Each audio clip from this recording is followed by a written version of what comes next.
Right, so the question is, how do I know God's voice, or how can I determine if God's speaking to me?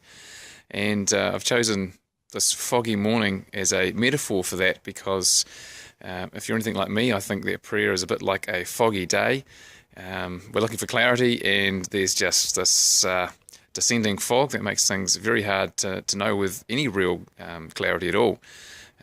That's quite distressing, and yet there's a couple of things I want to point out that I have learned, that I have had to trust over time. And the first is that the thing about fog, the nature of fog, is that it lifts. And I think the thing about God is that in time He does make Himself clear. If it's the nature of fog to lift, and probably the nature of the sun to burn fog away, then it's the nature of us people to not hang around for that. We are very impatient, and we do not like to wait. We want instant answers. And so I've had to learn that, in fact, to trust the process, that give it time.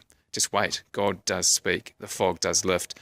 So that's one thing. The other thing is, if you'll notice that this is quite a foggy morning. I don't know if you remember what the morning of June the 30th, Friday, was like. Quite a dense fog. I suspect, though, you can see me. This being a foggy day, there is still illumination. There is still something being shone. The sun is somehow making things known and seen. And I think even on a foggy day, we know something. In our foggy prayers, we do know something. God has shown some small thing. Even in fog, there is light and illumination.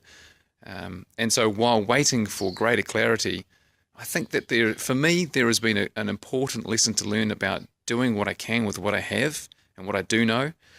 And so that means what little illumination I have, I just got to get on with it. And at the same time, have that allowing God to reveal more.